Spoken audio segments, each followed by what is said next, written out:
complementary function. This is of utmost importance. Once you are done with this, the rest of the things are very easy. As usual, an online quiz will be conducted. It is compulsory. It carries 10 marks of the teacher's assessment in your final assessment of the semester. So we have done this differential equation, its order, its degree, solution, general solution, particular solution, LDE. LDE can be categorized in two forms: LDE with constant coefficients, LDE with variable coefficients. We have seen these examples yesterday. Again, one more way of classifying LDE: non-homogeneous LDE and homogeneous LDE. What is the difference between non-homogeneous and homogeneous? Only here the right hand side will be function of x. When y depends on x, it will be a function of x. The right hand side will be purely a function of x only. If x depends on t, then that will be purely a function of t. Remember this. It all depends on which is the dependent and which is the independent variable.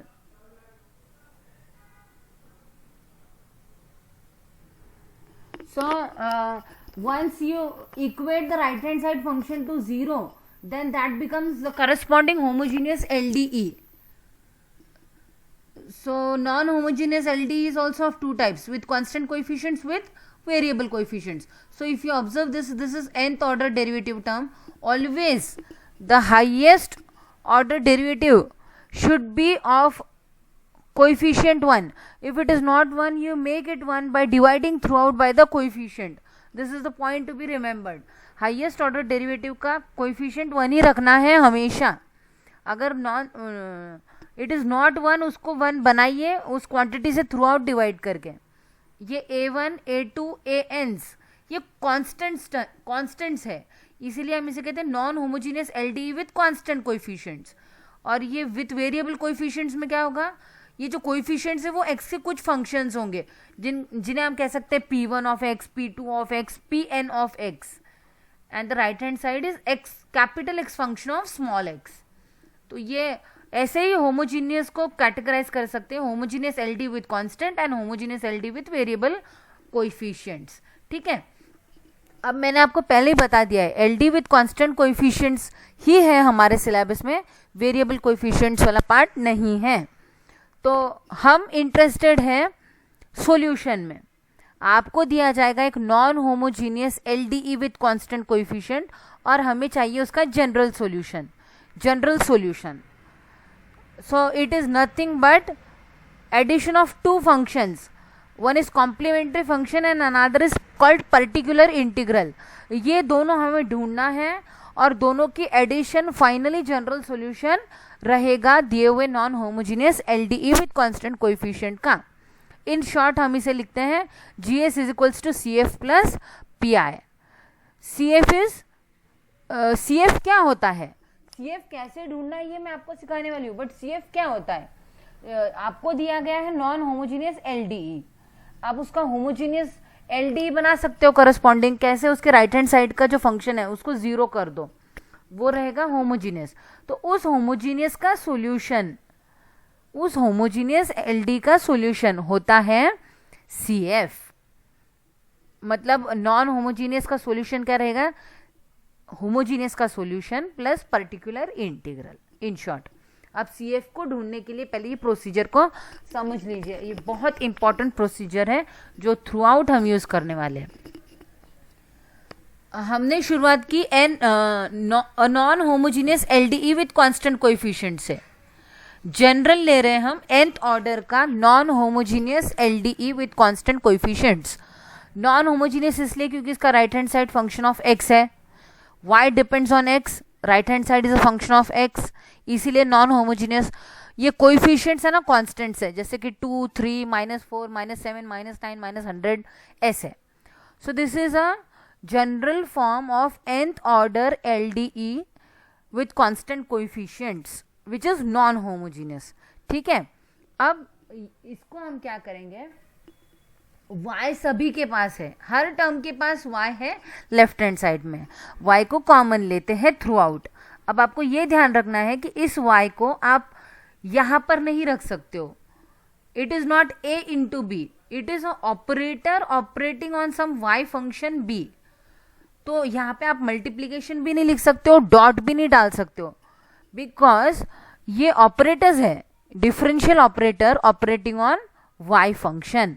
तो इसको ऐसे ही लिखना है, दूसरा कोई भी लिखते हो तो उसका मीनिंग डिफरेंट है, वहां गलत हो जाएगा। ठीक है, तो y कॉमन ले लिया, बाकी सब एज इट इज। अब डेरिवेटिव्स को, ये सब हम कन्वीनियंस के लिए कर रहे हैं, डेरिवेटिव्स को भी एक नोटेशन यूज कर लेते, कैपिटल डी। nth ऑर्डर की derivative is capital D to the power n। n-1th order की डेरिवेटिव, इसको हम कह देंगे D, capital D raise to n-1 and so on.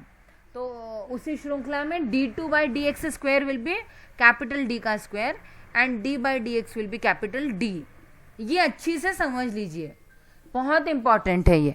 तो ये हम अपने कन्वीनियंस के लिए कर रहे हैं ताकि हम आसानी से सॉल्यूशन ढूंढ पाए।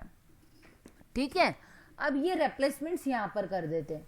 इसकी जगह हमने रख दिया capital D raise to n, a1 जशाला तसं, आणि ह्याच्या ऐवजी आपण capital D raise to n-1 ठेवलं। a2 जशाला तसं, ह्याच्या ऐवजी capital D raise to n-2 plus and so on. इसके लिए हमने रख दिया कैपिटल डी, और इसके साथ an के साथ कुछ नहीं है तो an as it is. That complete operator is operating on y giving x of x function. ऐसा y हमें ढूंढना है जो कहलाता है सॉल्यूशन, जो इसे सेटिस्फाई करे, जिस पर ये पॉलिनोमियल, ये क्या है, पॉलिनोमियल इन d है, कैपिटल D, राइट। तो उसे हम f ऑफ d कह देंगे। क्या नाम दिया इसने, इसे हमने f of d। It is a polynomial in capital D। Yes yes, किसी को कुछ पूछना है?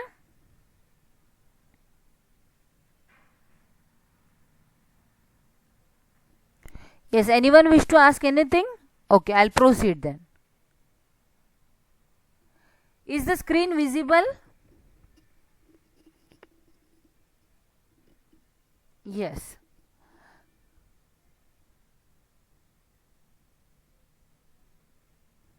So, हमने क्या किया, non homogeneous LD with constant coefficient को एक कॉम्पैक्ट फॉर्म में लिख दिया, F of D operating on Y giving X of x.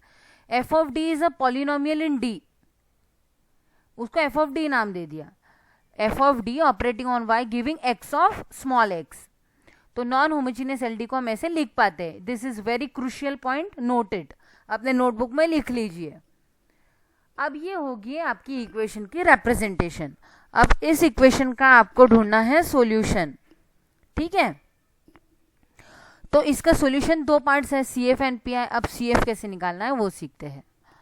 तो एक nth ऑर्डर एलडी का, ये nth order LD with constant coefficients का ये जनरल फॉर्म है, जिसे हम ऐसे भी लिख सकते हैं, राइट। और एफ ऑफ डी क्या है, nth डिग्री का पॉलिनोमियल, nth डिग्री पॉलिनोमियल। अब इस polynomial, it is procedure and we have to follow it. C F ढूंढने की एक प्रोसीजर है और उसे हमें फॉलो करना है, वो प्रोवन है। जो भी हम कर रहे हैं वो सब प्रूव किया हुआ है। Prove is not a part of your syllabus, you have to focus on solving problems.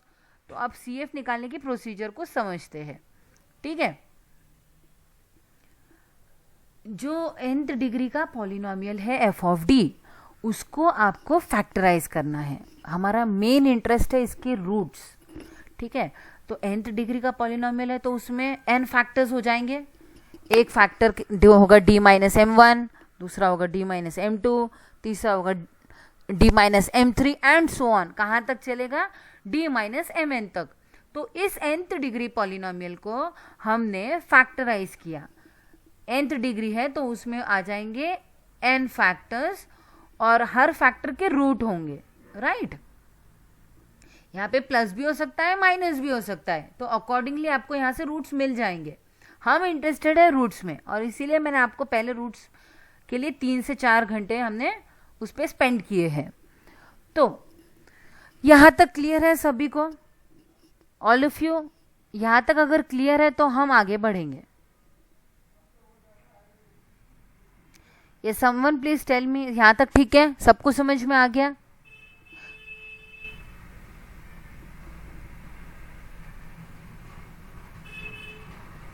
yes, shall I proceed further? Anyone?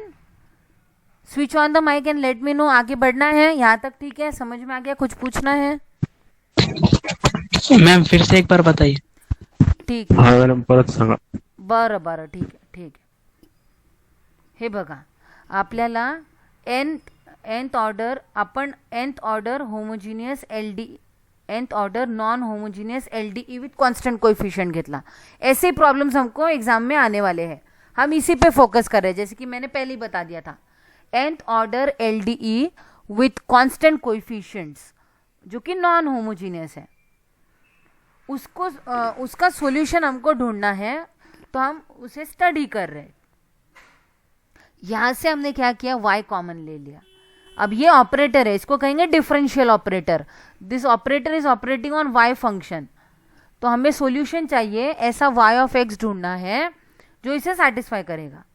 तो हमने इसके बजाय capital D to the power n लिख दिया. कैपिटल D का मीनिंग होगा derivative with respect to x, क्योंकि यहाँ पे y डिपेंड्स ऑन x है. तो कैपिटल D का मीनिंग है d अपॉन dx. तो d2 upon dx square will B represented as capital D का स्क्वायर एंड सो ऑन. ये रिप्रेजेंटेशन ऐसे यूज करना है, और ये यूज करके हमें ऐसा मिलेगा. ये इक्वेशन ऐसी बन जाएगी. ठीक है. अब ये ब्रैकेटेड क्वांटिटी क्या है, ये तो एक पॉलिनोमियल इन कैपिटल D है, जिसे मैं f ऑफ D नाम दे सकती हूँ. मैंने उसे कह दिया polynomial in D, f of D, और इसकी डिग्री nth है, रिमेंबर. और जब मैं इसे 0 को इक्वेट करती हूँ तो ये इक्वेशन बनेगा, और इसकी एग्जैक्टली n रूट्स रहेंगी, है ना. तो f of D operating on y giving me capital X of small x. तो इतने बड़े इक्वेशन को हम कॉम्पैक्ट फॉर्म में ऐसे लिख पाए. हर बार ये पॉसिबल होगा हमें, क्योंकि हम ऐसे ही इक्वेशंस को स्टडी करने वाले हैं, राइट. तो कॉम्प्लीमेंट्री फंक्शन कैसे ढूंढा जाता है वो अब हम सीखेंगे. ठीक है. ये nth order LDE with constant coefficients है, जो कि नॉन होमोजीनियस है. इसको हम ऐसे लिख पाते, वो हमने अभी देख लिया है. ठीक है. f of D nth degree का पॉलिनोमियल है. nth डिग्री पॉलिनोमियल को हमें फैक्टराइज करना है. उसके n नंबर ऑफ फैक्टर्स रहेंगे, और हर फैक्टर से हमको रूट मिलेगा. कुल मिलाकर हमें n रूट्स प्राप्त होने वाले हैं. n से ज़्यादा भी नहीं, n से कम भी नहीं. अब यहाँ तक ठीक है. तो फैक्टर्स उसके मिल गए ऐसे, d-m1 into d-m2 in so on up to d-mn. यहाँ तक ठीक है. आगे बढ़ना है. Is it clear? Shall I proceed further?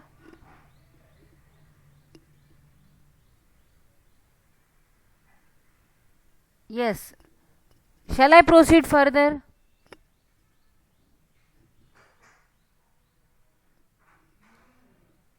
Yes, I'll proceed further. Are you there?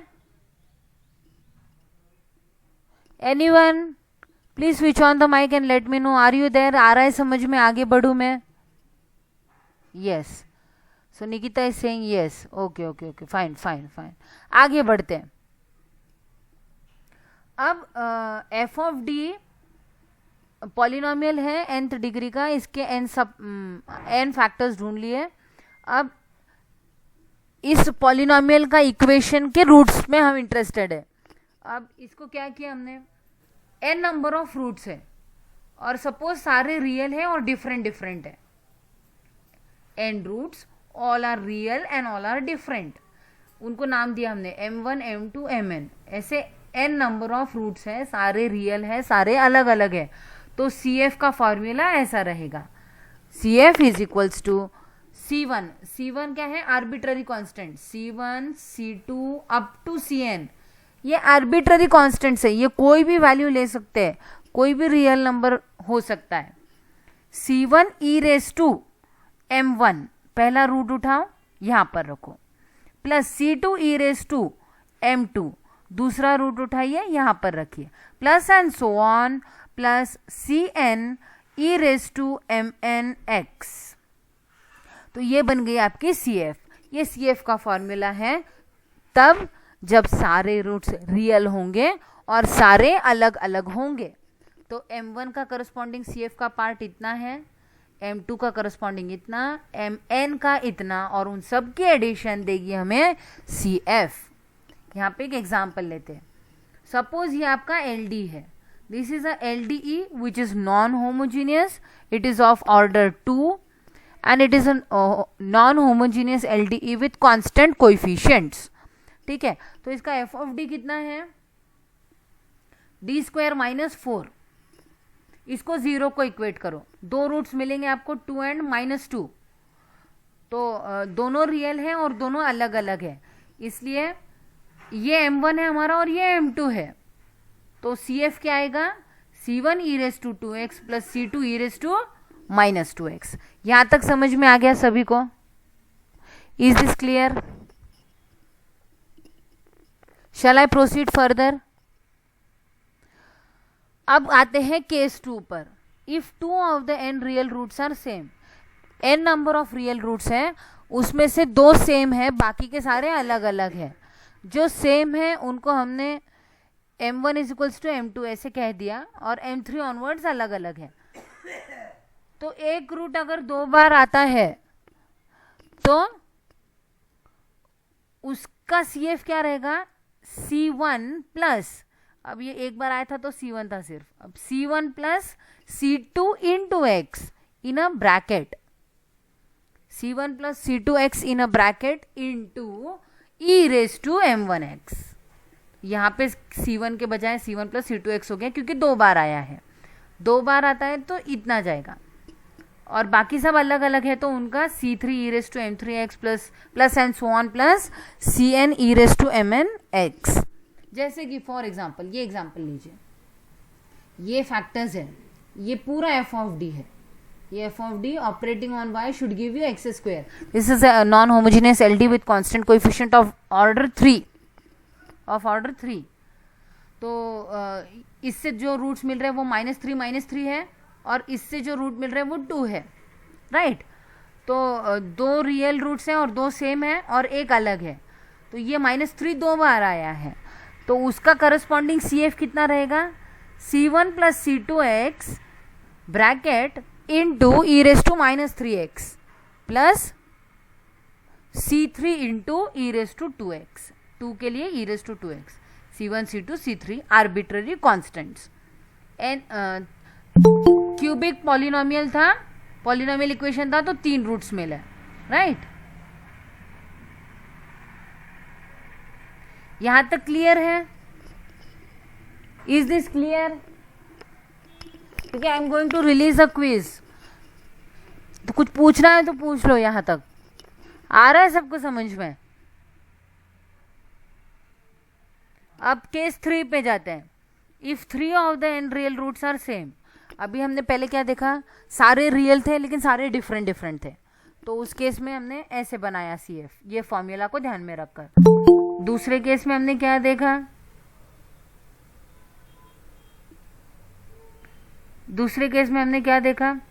दो रियल रूट सेम है, बाकी सारे डिफरेंट है, तो उसके लिए ये फॉर्मूला है। तीसरा केस हम क्या देख रहे हैं, ऑब्वियसली उसकी और जनरलाइजेशन, 3 रियल रूट्स सेम है और बाकी के सारे डिफरेंट है, तो जो सेम है 3, m1 is equals to m2 is equals to m3 है, तो उसका CF क्या रहेगा, C1 plus C2x plus C3 into x square into bracket into e raise to m1x plus बाकी सारे नॉन रिपीटेड थे, तो वो इंडिविजुअली उनके CF निकाल करके ऐड कर देना है। फॉर एग्जाम्पल ये आपका f of d operating on y giving cos hx, ये LDE है कांस्टेंट कोएफिशिएंट्स का, नॉन होमोजीनियस है, और ये क्यूबिक और ये d मतलब फोर्थ ऑर्डर का LDE है, तो 4 रूट्स आपको मिलेंगे। पहले फैक्टर से आपको -5 और दूसरे फैक्टर से आपको मिल रहा है -2√2। रिमेंबर, जब कभी रूट में कोई आता है ना तो आपको ऐसा लगता है कि कॉम्प्लेक्स वैल्यू है, लेकिन -2√2 is a real number, it is not having I with it, square root of -1 नहीं है वहां पर, तो ये भी रियल क्वांटिटी है, तो ये पॉइंट टू बी नोटेड, ठीक है। लिख लीजिए कि 2√2 ये रियल नंबर है, तो ये -5 3 बार आया है, तो उसके लिए CF का पार्ट ऐसा जाएगा, और -2√2 एक रियल नंबर है, उसका CF वाला पार्ट C4 e⁻²√2x ऐसे आएगा। तो आई होप ये CF भी आपको फॉर्मुलेट करते आ जाएगा। अब आते हैं नेक्स्ट केस पे। अभी तक हमने क्या देखा कि रूट्स रियल थे, अब रियल के साथ थोड़ा कॉम्प्लेक्स भी आ रहा है, जैसे कि एक पेयर कॉम्प्लेक्स नंबर और उसका कॉन्जुगेट आ गया, हमने सपोज उसको अल्फा प्लस माइनस आई बीटा से डिनोट कर दिया। कुछ रियल है लेकिन उनमें से एक कॉम्प्लेक्स पेयर आया है, अल्फा प्लस माइनस आई बीटा। अल्फा रियल पार्ट है उस कॉम्प्लेक्स नंबर का और बीटा इमेजिनरी पार्ट है, ठीक है। तो उस केस में, और बाकी के बचे हुए n-2 सारे रियल नॉन रिपीटेड है, तो उस केस में फॉर्मुलेशन ऐसी जाएगी, e⁻α x रियल पार्ट है ना, तो e⁻α x into bracket C1 cos of beta irrespective of the sign, sign को इग्नोर करते हुए सिर्फ न्यूमेरिकल वैल्यू, एब्सोल्यूट वैल्यू आपको उठानी है यहाँ से, C1 cos beta x plus C2 sin beta x e⁻α x bracket into C1 cos beta x plus C2 sin beta x। ये हो गया आपका अल्फा प्लस माइनस आई बीटा कॉम्प्लेक्स वैल्यू का CF वाला पार्ट, और बचे हुए सारे रियल हैं और सारे एक एक बार आए हैं, तो उनके करस्पॉन्डिंग C3 e⁻m3x ऐसा चलेगा Cn e⁻mnx तक, और सब में एडिशन दे जाएगी आपको CF। अब ये एग्जाम्पल देखिए, d² plus 6d plus 10 into D operating on y giving 50x, ये एक LD है, इट्स क्यूबिक, 3 रूट्स मिलेंगे, इसका रूट्स आप ढूंढ पाओगे, and it is -3 plus minus i, और इस लीनियर फैक्टर का रूट है 0। ये 3 रूट्स आपके पास है, इसे आपको CF बनाना है। तो alpha is -3, so e⁻³ into bracket C1 cos beta की वैल्यू यहाँ पर 1 है, 1x plus C2 sin x, so alpha is -3 beta is 1, और ये CF वाला पार्ट है जो इस रूट को करस्पॉन्ड करता है। 0 को करस्पॉन्डिंग क्या आएगा, plus C3 e⁻0 into x, 0 into x is 0, e⁻0 is 1, तो C3 into 1 will become just C3। सो ऐसे ढूंढना है आपको CF जब एक पेयर कॉम्प्लेक्स नंबर और उसका कॉन्जुगेट आया है और बाकी के अदर्स रियल नंबर्स हैं। अब आते हैं केस 4 पर। अभी था कि कॉम्प्लेक्स नंबर एक बार ही आया था, अगर वही कॉम्प्लेक्स नंबर 2 बार आ रहा है तो अल्फा प्लस माइनस आई बीटा, अल्फा प्लस माइनस आई बीटा, ऐसे ये 4 रूट्स हो रहे हैं। तो उस केस में कॉम्प्लेक्स नंबर का रिपीटेशन हुआ है, तो रिपीटेशन के लिए CF कैसे बनाओगे, e⁻α x bracket another bracket C1 plus C2x, repetition के लिए C1 च्या काय होईल C1 plus C2x bracket close cos beta x plus bracket C3 plus C4x into sine beta x, C1 च्या C1 प्लस C2x, C2 च्या C3 plus C4x, and बाकी के सब नॉन रिपीटेड थे, इसीलिए M5 onwards C5 e⁻m5x plus and so on plus Cn e⁻mnx। जैसे कि for example d2 plus 17 whole square into d-1 operating on y should give you e⁻2x।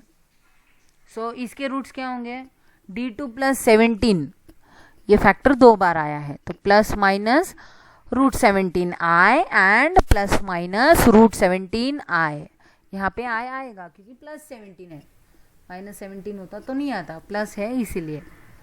तो ये root, ये पेयर 2 बार आया है, तो इसके लिए इस फॉर्मूला से CF ऐसा बन जाएगा, bracket another bracket c1 plus c2x bracket close into cos of root 17x plus c3 plus c4x in another bracket into sin root 17x. यहाँ पे आपको नोटिस करना चाहिए कि अल्फा का वैल्यू 0 है, तो ये e रेज टू 0x यहाँ पर हो जाएगा e raise to 0, anything to the power 0 is 1, so it has become 1. So यहाँ पे इसीलिए वो एक्सपोनेंशियल की टर्म दिखाई नहीं दे रही क्योंकि वो 1 हो गई है. And according to this formula ऐसे बन गया. और एक रूट है जो कि रियल है और अकेला ही आया है, तो उसका करस्पॉन्डिंग आएगा c5 e raise to 1x. Are you getting this? c5 e raise to 1x. अब और एक केस देख लेते हैं. अभी हमने क्या देखा, एक कॉम्प्लेक्स नंबर पेयर में आता है, फिर अगर वो 2 बार आता है तो अब 2 अलग अलग कॉम्प्लेक्स पेयर आते हैं. तो जैसे कि एक पेयर है अल्फा 1 प्लस माइनस आई बीटा 1 और दूसरा पेयर है अल्फा 2 प्लस माइनस आई बीटा 2. ठीक है, तो इसमें कैसे बनाएंगे CF, और बाकी के सारे रियल नंबर्स हैं और जो कि नॉन रिपीटेड है. तो अल्फा 1 के लिए e raise to alpha 1x c1 cos beta 1x plus c2 sin beta 1x. c1 and c2 are arbitrary constants, वो लेना ही पड़ेगा आपको, छोड़ नहीं सकते. ये हो गया अल्फा 1 प्लस माइनस आई बीटा 1 का CF. प्लस अब इसका क्या आएगा, अल्फा 1 की जगह अल्फा 2 और बीटा 1 की जगह बीटा 2, प्लस बाकी के सारे रियल नॉन रिपीटेड है, तो c5 e raise to m5x plus and so on plus cn e raise to mn x. जैसे कि for example d square plus 27 into D square plus 16 into D plus 7 operating on y giving 7. So 1 2 3 तीन factors है, quadratic and linear. 2 roots एक root. यहाँ से D square plus 27 is equals to 0 के roots क्या है, प्लस माइनस 3 रूट 3 आए. And D square plus 16 is equals to 0 के रूट्स क्या है, प्लस माइनस 4 आए. डी प्लस 7 के रूट्स क्या है, D is equals to minus 7. तो ये एक पेयर है, ये दूसरा पेयर है और ये रियल नंबर है. तो इसमें CF कैसा बनेगा, इसका अल्फा भी 0 है, तो e raise to 0 will become 1, वो रिमूव हो गया. केवल c1 cos 3 root 3x plus c2 sin 3 root 3x plus minus 4i में भी अल्फा 0 है, तो यहाँ पे आ गया प्लस एक्सपोनेंशियल की टर्म 1 हो गई, bracket c3 cos 4x plus c4 sin 4x plus real number का c5 e raise to minus 7x. ऐसे बन गया आपका CF. तो इतने डिफरेंट केसेस में हम CF को स्टडी कर सकते थे और अब ऑलमोस्ट सब पार्ट हमने CF का कवर कर लिया है. Now you may ask me questions. अगर कोई क्वेश्चंस हैं तो I am ready to take them. मम्मी थे कंटिन्यू करो, मैं थोड़ा देर से आऊंगा, 2 से 2:45 है ना. नहीं हुई, हमारा घड़ी में नहीं हुई. नहीं. Yes, any questions? अगर आपके कोई क्वेश्चंस नहीं है तो फिर मैं अभी क्वेश्चंस पूछती हूँ आपसे. Is everything clear to each one of you? CF मैं समझा चुकी हूँ, कॉम्प्लीमेंट्री फंक्शन कैसे फॉर्मुलेट करना है, कैसे कंस्ट्रक्ट करना है, अलग अलग एग्जाम्पल्स अलग अलग केसेस के द्वारा हमने स्टडी कर लिया है. किसी को कुछ पूछना है तो पूछ सकते हैं. कुछ पूछना है?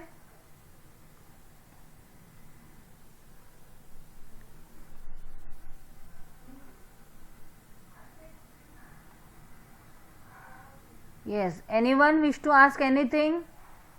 Is it clear? Yes, Abdul. Switch on your mic. I want to discuss. आ गया समझ में अब्दुल? थोड़ा थोड़ा आया है बस। अच्छा, अश्विनी क्या नहीं समझ में आ रहा है? फास्ट हुआ?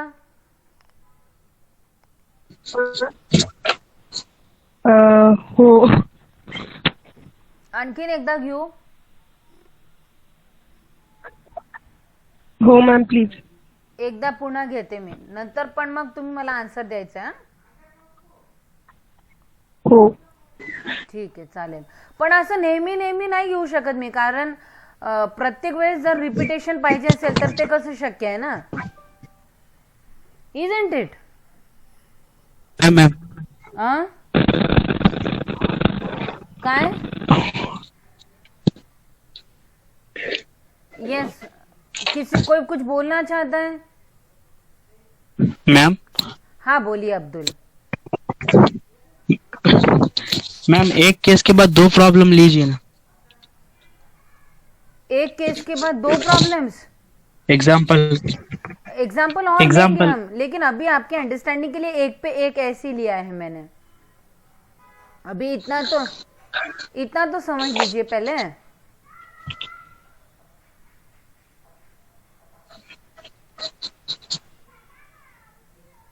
ठीक आहे. हे बघा, आता रूट्स कसं काढायचे ते आपण भरपूर शिकलेलो आहोत. पहिली केस आपण CF काढायचं शिकत आहोत. इन जनरल nth डिग्रीचा डिफरन्शियल इक्वेशन घेतला तर त्याचे n रूट्स असणार आहेत, बरोबर. आणि जर ते सगळे रूट्स वेगवेगळे असतील त्यांना आपण नाव दिलं m1 m2 up to mn, असे n नंबर ऑफ रूट्स आहेत in general nth degree differential इक्वेशनचे, nth ऑर्डर डिफरन्शियल इक्वेशनचे n रूट्स आहेत आणि ते सगळे रियल आहेत आणि सगळे वेगवेगळे असतील तर CF will be C1 e raised to m1x plus C2 e raised to m2x plus and so on plus Cn into e raised to mnx. C1, C2 up to Cn are arbitrary constants. nth degree equation, nth order differential equation के n number of constants अगर है तो वो general solution होता है. तो ये n constants यहाँ पर है C1 up to Cn. C1 e raised to m1x, C2 e raised to m2x, ऐसे करके सबकी एडिशन. यहाँ पे एक एग्जांपल लिया है मैंने कि सारे रूट रियल नंबर्स हैं और डिफरेंट है. अब इसके रूट्स क्या रहेंगे? 2n - 2, दोनों रियल है और दोनों अलग अलग है. तो उसका CF ऐसे बनेगा, इस फॉर्मूले को ध्यान में रखते हुए. C1 e raised to पहला root times x plus C2 e raised to दूसरा रूट -2 टाइम्स x. ये क्लियर है?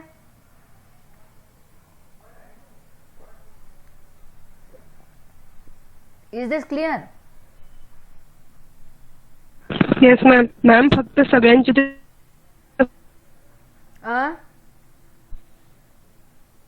ते फॉर्म्युले कसे फॉर्म झाले ते सांगा ना. फक्त ते CF चे फॉर्मूले. तुम्हाला ते फक्त पाठ करायचे रानी, आपको सिर्फ याद करके उसको यूज करना है. वो साइंस के लोगों का काम है, इंजीनियर के लोगों का काम है एप्लीकेशन.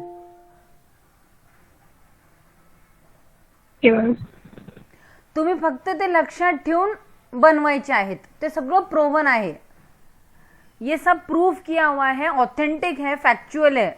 इसमें आपको सिर्फ उसको याद रख के यूटिलाइज करना है. मतलब कुछ पार्ट होता है ना, जैसे कि रिमेंबर, याद रख के उसको करना, वैसे यहाँ का रिमेंबर है. कुछ अंडरस्टैंडिंग का पार्ट होता है, कुछ रिमेंबर का होता है, कुछ एनालिसिस होता है, कुछ इंटरप्रिटेशन होता है, ऐसे. तो ये एग्जाम्पल है इस केस का. यहाँ पे दो रूट्स हैं, दोनों अलग अलग हैं, दोनों रियल है. तो ये फॉर्मूले से यहाँ पे ऐसे बन जाएगा. ये क्लियर है?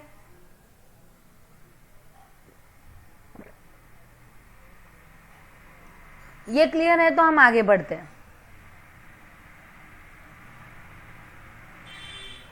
अगर दो रूट्स सेम आते हैं, सारे के सारे रियल है लेकिन उसमें से दो सेम है, तो उस केस में फॉर्मूला ऐसा बनेगा, जो रिपीट हुआ है ना उसके लिए C1 प्लस C2x ब्रैकेट में C1 plus C2x bracket close e⁻m1x plus and so on.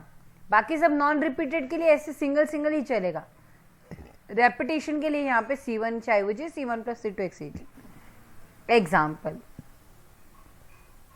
ये एक पॉलिनोमियल है फैक्टर और ये लीनियर फैक्टर है f ऑफ d का, ये पूरा f ऑफ d है, f of d operating on y giving capital X of x, है ना।